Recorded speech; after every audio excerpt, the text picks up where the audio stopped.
2026년도 온세대 연합예배 함께 나눌 말씀의 제목은 함께 즐거워하는 공동체입니다. 함께 즐거워하는 공동체. 어느 교회에서 4세대가 함께 주일 예배를 드렸습니다. 오늘처럼 우리가 예배를 드린 것처럼 예배를 드린 겁니다. 할아버지 세대는 난생 처음 들어보는 현대 CCM 찬양 때문에 마음이 몹시 불편했습니다. 장년들은 현대 찬양을 불렀다가 옛날 찬송가를 불렀다가 하는 예배 분위기에 적응하기가 쉽지가 않았습니다. 청년들은 트로트 같은 느린 찬송가를 부르는 것이 지루하기만 했습니다. 어린 친구들은, 우리 어린이들은 옆에서 예배에 집중하라고 자꾸만 옆구리를 찌르는 부모님 눈치를 보면서 누운 건지 앉아 있는 건지 구분이 안 되는 그런 자세로 앉아 있었습니다. 함께 예배를 드렸던 4세대는 예배가 끝나기가 무섭게 안개처럼 흩어지고 말았습니다. 그 자리를 벗어나고 싶었기 때문입니다. 현실이죠. 우리도 이런 모습 많이 봅니다. 요즘은 세대 차이라는 말이 너무 익숙한 시대가 되었습니다. 분명히 어른 세대가 좋아하는 음악과 젊은 세대가 열광하는 음악은 확연히 다릅니다. 이런 세대 간의 문화 격차는 가면 갈수록 더 커질 것입니다. 하지만 요즘 어른들이 부르는 찬양이 한없이 오래전에 불렀던 찬양만 있는 것은 아닙니다. 옛날 찬양만 있는 것은 아니죠. 또한 젊은 청년과 자녀들이 부르는 찬양 역시도 도무지 알아들을 수 없는 현대 노래만 있는 것도 아닙니다. 시대를 막론하고 함께 부를 수 있는 찬양이 있고 수십 년이 지나도 여전히 예배 때마다 불리는 찬양들도 많습니다. 오늘 찬양팀이 불렀던 찬양도 적어도 20년 이상 된 찬양도 섞여 있습니다. 거의 불후의 명곡 수준의 찬양들이 수두룩합니다. 그럼에도 공유할 수 있는 것이 많지 않은 서로 다른 세대가 함께 한 자리에 모여서 예배를 드리는 것은 쉬운 일이 아닙니다. 그런데 오늘 우리가 읽은 말씀 속에는 아이부터 노인에 이르기까지 모든 세대가 같은 마음으로 같은 장소에서 또 같은 기쁨을 가지고 예배하는 거의 완벽한 예배 장면이 등장합니다. 부녀와 어린아이도 함께 기쁨으로 예배에 동참했습니다. 우리 오늘 본문인데요, 43절을 우리 한 번 더 읽겠습니다. 이날에 무리가 큰 제사를 드리고 심히 즐거워하였으니 이는 하나님이 크게 즐거워하게 하셨음이라. 부녀와 어린아이도 즐거워하였으므로 예루살렘이 즐거워하는 소리가 멀리 들렸느니라. 아멘. 한 절밖에 안 되는 짧은 본문이지만 여기에 즐거워하다라는 말이 무려 5번이나 등장합니다. 우리 성경에 4번인데 왜 5번이라고 하느냐 이렇게 생각하는 분들이 계실 것입니다. 그런데 본문 중간에 하나님이 크게 즐거워하게 하셨음이라 이 말을 히브리 원문을 직역하면 이런 뜻입니다. 하나님이 큰 즐거움으로 그들을 즐겁게 만들었다. 여기에 즐거워하다라는 표현이 한 번 더 들어 있습니다. 그래서 4번이 아니라 5번이라고 말씀을 드리는 것입니다. 한 절 전체가 기쁨으로 채워졌다고 해도 과언이 아닐 정도로 기쁨과 즐거움이 강조되고 있습니다.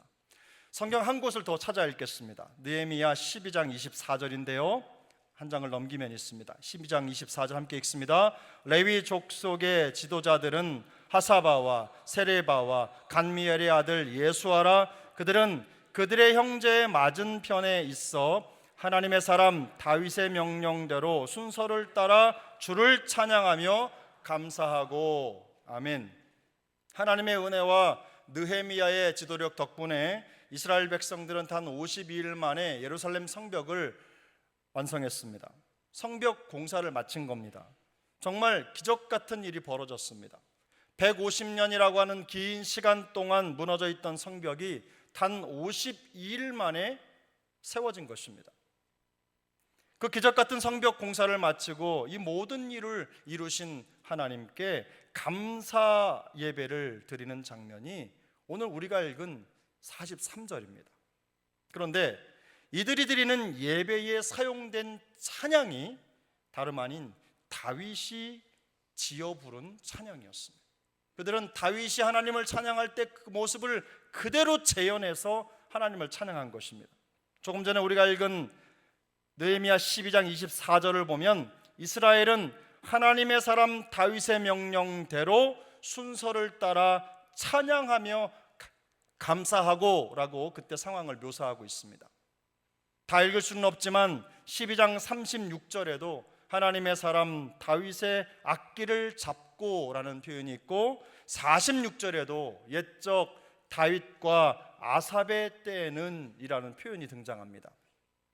느헤미야서가 기록될 무렵부터 다윗이 살았을 때까지를 거슬러 올라가면 그 시간의 격차가 약 500년쯤 됩니다. 500년에서 550년. 무슨 말입니까? 지금 할아버지, 할머니, 엄마, 아빠, 청년, 어린 자녀들이 모두 다 함께 500년 전 지어진 다윗의 찬양을 불렀다는 말입니다. 500년 전에 지어진 다윗 때 불렀던 찬양을 함께 불렀다는 거예요. 오래되고 지루한 찬양이 아닙니다. 모두가 기쁨을 가지고 드리는 감격스러운 예배였습니다.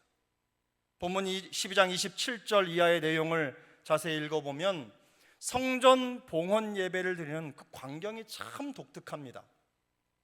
예배 자리에 모인 사람들을 두 때로 나눠서 한때는 학사 에스라죠. 에스라가 맨 앞에서 그들을 이끌고 성벽 오른쪽으로 돌아서 성전까지 가면서 찬양을 불렀습니다.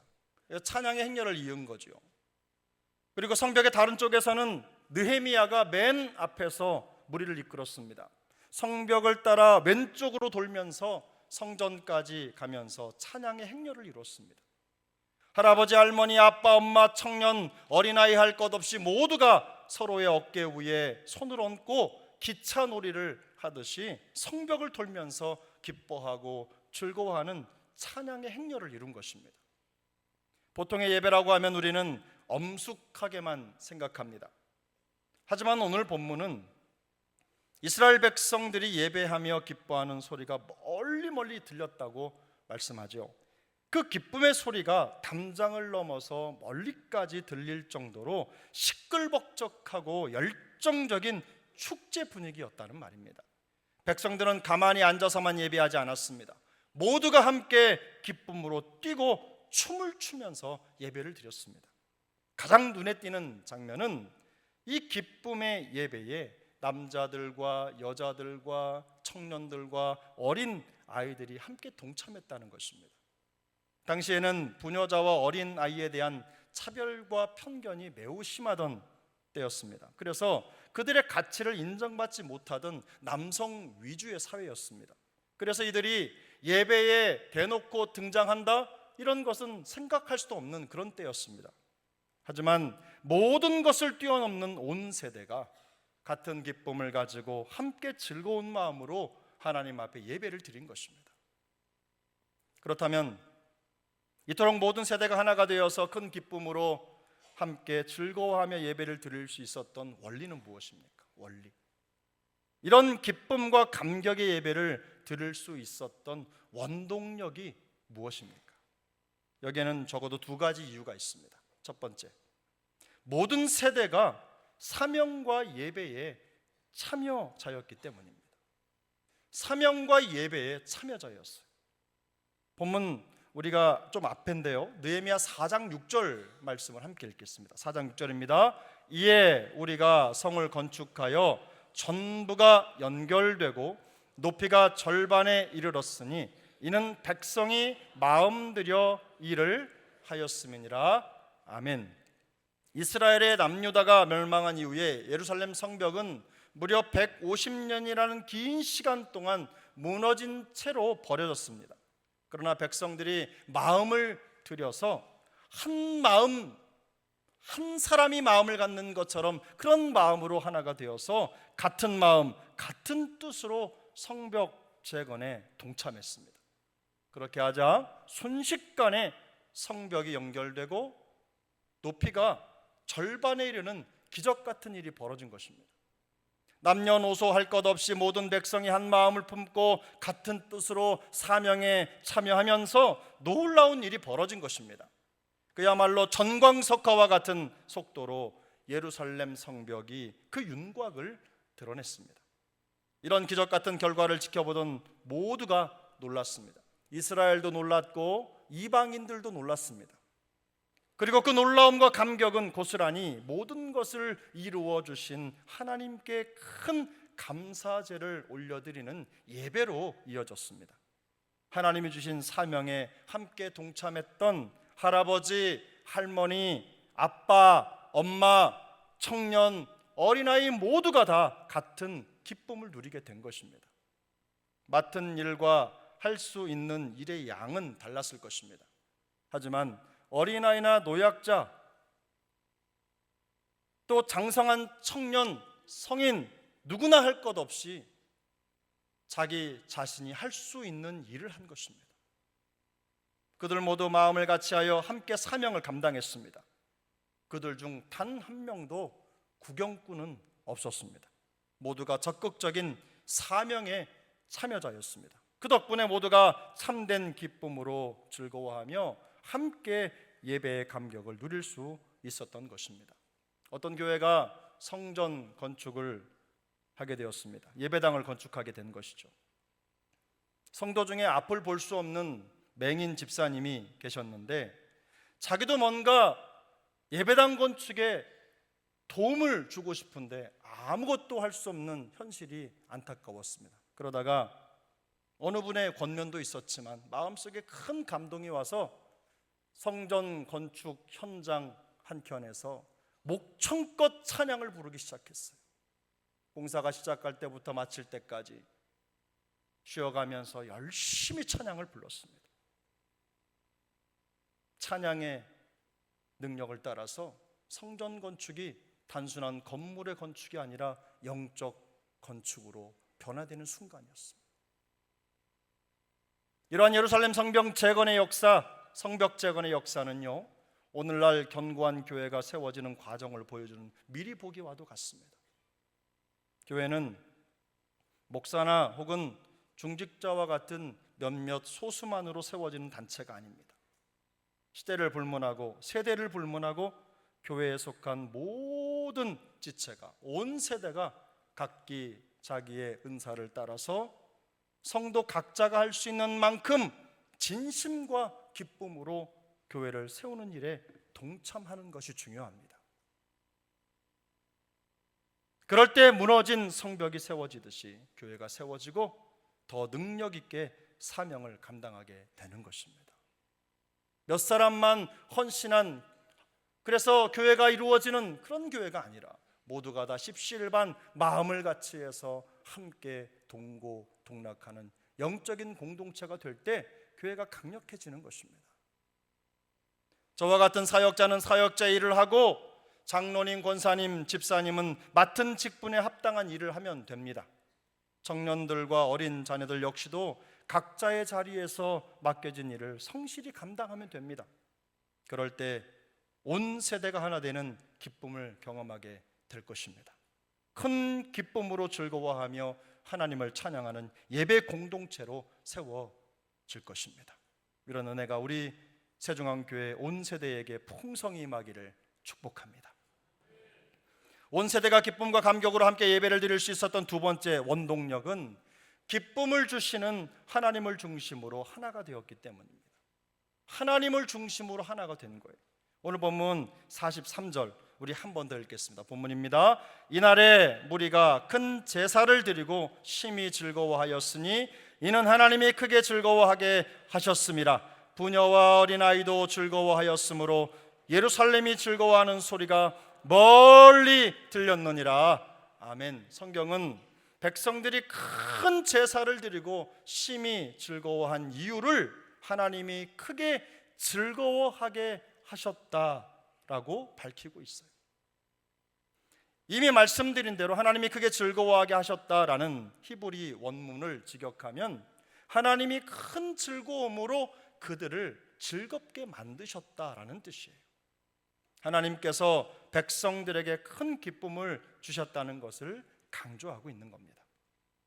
사실 예루살렘 성벽 자체는 그저 연결된 돌덩어리에 불과합니다. 하지만 그것은 이스라엘을 향한 하나님의 보호하심을 보여주는 은혜의 상징이었습니다. 백성들은 새롭게 세워진 성벽을 따라 돌면서 찬양을 불렀습니다. 온 세대가 500년도 훨씬 넘은 하나님의 사람 다윗이 지어 부른 찬양을 그대로 따라 부르면서 큰 기쁨과 즐거움으로 하나님을 예배했어요. 놀라운 일입니다. 실제로 우리 안에 하나님이 주신 기쁨이 회복되면 예배나 찬양의 형식이 다른 문제는 어느 정도 극복될 수 있습니다. 우리가 부르는 찬송가에도요, 수백 년 전에 지어진 찬송가가 있어요. 그 찬송가를 세대를 거듭해서 부르고 있는 것입니다. 명곡이죠. 우리의 신앙 고백이 담긴 찬양입니다. 다른 것 같아도 결국은 다 똑같은 하나님을 찬양하는 거죠. 기쁨의 근원이신 하나님을 진실로 사랑하고 그분을 중심으로 해서 같은 마음을 품기만 한다면 그 예배 현장에 있는 것만으로도 기쁨이 회복되고 즐거운 예배를 드릴 수 있게 됩니다. 서로 삶의 형편은 다르지만 자기가 드릴 수 있는 것을 하나님 앞에 드리면서 백성들은 기쁨을 주시는 하나님께 자신의 마음을, 헌신을 기꺼이 드리는 것입니다. 그렇게 예배하는 거예요.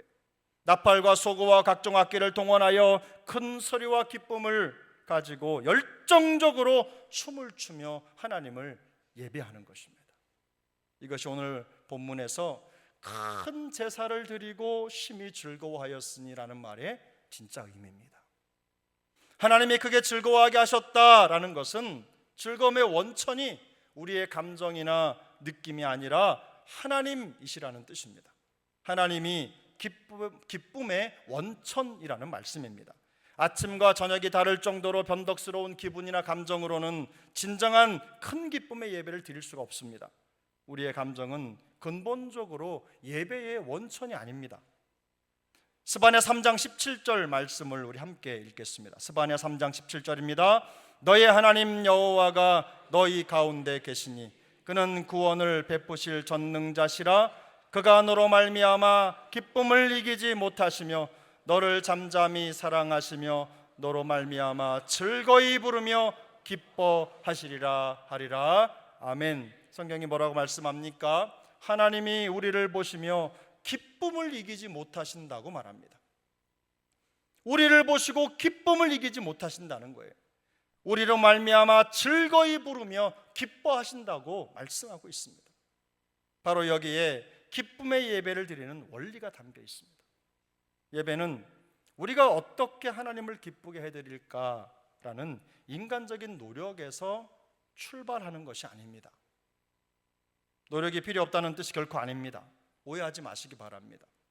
하나님께 전심으로 예배하려는 노력도 반드시 필요합니다.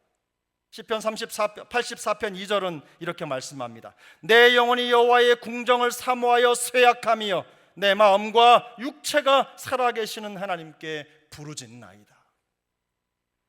시인은 하나님을 몹시도 사모해서 그 몸이 쇠약해질 만큼 열정과 헌신으로 하나님을 찾고 부르짖었다고 고백합니다.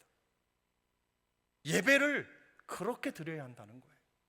그런 마음으로 하나님을 찬양해야 된다는 것입니다. 그러나 그런 인간의 노력으로도 여전히 한계는 있다는 말씀을 드리는 것입니다. 기쁨으로 드리는 예배의 원리는 하나님이 이미 나를 기뻐하신다, 우리를 향한 기쁨을 이기지 못하신다, 하나님의 놀라운 그 사랑, 그 사실을 깨닫는 것, 바로 그것이 예배의 시작점이에요. 그 깨달음이 있을 때 진정한 기쁨의 예배가 되는 것입니다. 하나님이 우리를 기뻐하신다는 그 압도적인 사실 앞에서 적극적으로 반응하는 것, 바로 그것이 기쁨의 예배의 본질입니다. 예배의 동력인 거죠. 그러므로 참된 예배자는 하나님이 나를 보시며 기뻐하신다는 사실에 감격하여 자발적인 찬양과 감사를 올려드립니다. 바로 그것이 참된 예배자의 모습입니다. 오늘도 우리는 여러 세대가 함께 모여서 예배를 드리고 있습니다. 세대 간에는 문화, 언어, 취향, 생각의 차이가 엄연히 존재합니다. 그걸 부정할 수는 없습니다. 그러나 우리 모두가 다 하나님이 기쁨을 참지 못하시는 사랑의 대상이라는 점에는 차이가 없습니다. 하나님은 우리 모두를 사랑하시는 줄로 믿습니다. 우리를 향한 하나님의 사랑, 우리를 바라보시며 그 사랑을 참지 못하시는 거예요. 그 뜨거운 하나님의 가슴이 이 예배의 동력이라는 말입니다. 우리를 향한 기쁨을 이기지 못하시는 그 하나님을 중심으로 하나가 되어서 예배할 때 남녀노소를 불문하는 큰 기쁨의 예배를 드릴 수 있게 되는 것입니다. 이런 예배의 기쁨이 우리 세중앙 온 세대에게 더욱 풍성히 임하기를 소망합니다. 오늘 본문 느헤미야 12장 43절, 벌써 5번째 읽으시죠? 우리 한 번 더 읽겠습니다. 43절입니다. 이날에 무리가 큰 제사를 드리고 심히 즐거워하였으니 이는 하나님이 크게 즐거워하게 하셨음이라. 부녀와 어린아이도 즐거워하였으므로 예루살렘이 즐거워하는 소리가 멀리 들렸느니라. 아멘. 이것은 이스라엘 백성들이 예루살렘 성벽 봉헌 예배를 드리는 광경입니다. 이 한 절에 즐거워하다라는 말이 무려 5번이나 등장할 정도로 기쁨이 강조되고 있어요. 모든 성도가 기쁨의 원천이신 하나님을 중심으로 크게 즐거워하면서 감격의 예배를 드리고 있는 것입니다. 같은 마음으로 한 분 하나님을 찬양합니다. 오늘 우리 김하은 학생이 기도할 때도 같은 하나님을 찬양하는 이런 표현을 쓰는데요, 언제 내 설교를 들었나 하는 생각이 들 정도였어요. 같은 믿음으로 같은 하나님을 찬양하는 것. 세대별로 표현의 방식은 달랐겠지만 적어도 그들은 500년 전 하나님의 사람 다윗이 불렀던 불후의 찬양을 함께 부르면서 기쁨으로 드리는 예배의 전통을 즐겼습니다. 우리를 보시며 기쁨을 이기지 못하시는 하나님의 사랑을 생각하면 답답한 현실이나 또 건강 문제나 혹은 복잡한 세상사는 예배의 장애물이 될 수 없습니다. 우리를 잠잠히 사랑하시며 우리로 말미암아 기뻐하시는 하나님의 기쁨이 모든 것을 덮고도 남기 때문입니다. 우리 세중앙교회도 이처럼 온 세대를 기쁨으로 묶어주시는 뿌리 깊은 예배의 역사를 간직한 예배 공동체가 되기를 소망합니다. 앞으로도 수천 년 그 전통이 이어질 수 있기를 바랍니다. 우리에게 기쁨을 주신 하나님을 예배하면서 즐거워하는 소리가 멀리 퍼져갈 수 있기를 소망합니다. 그런데 우리가 여기서 한 가지 기억해야 될 것이 있습니다. 이런 성도, 이런 교회가 되기 위해서는요, 우리 중 단 한 명도 예배의 구경꾼이 되어서는 안 됩니다.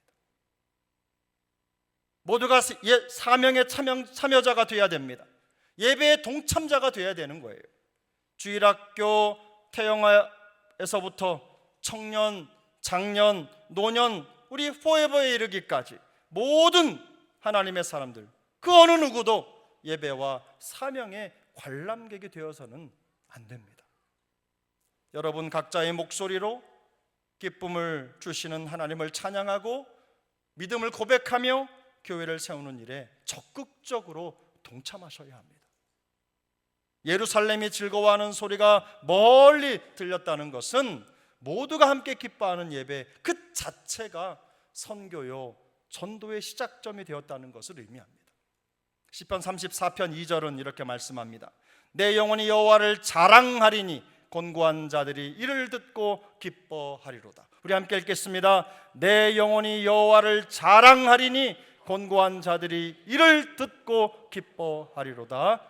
아멘. 쉽게 말해서 선교는 하나님을 자랑하는 것인데 어떻게 하나님을 자랑할 수 있습니까? 즐거워하며 예배드리는 것, 바로 그것이 하나님을 자랑하는 것입니다. 예배가 선교입니다. 기쁨으로 하나님을 예배할 때 세상도 교회를 주목합니다. 기쁨으로 예배하는 교회를 통해서 상한 심령이 치유와 회복을 경험하게 되는 것입니다. 예배를 어떻게 드리느냐 하는 방식도 중요합니다. 그러나 모든 세대가 전심으로 하나님을 예배할 때 그 예배의 기쁨은 세대의 경계를 넘어서서 우리 모두를 하나가 되게 할 것입니다. 이처럼 우리 세중앙 온 세대가 기쁨을 주시는 하나님과 함께 즐거워하는 기쁨의 공동체가 될 수 있기를 소망합니다. 우리 교회 온 세대가 부르는 기쁨의 노랫소리가 교회의 벽을 넘어서 먼 곳까지, 아주 멀리까지 퍼지는 영혼 구원의 함성이 될 수 있기를 예수님의 이름으로 축복합니다.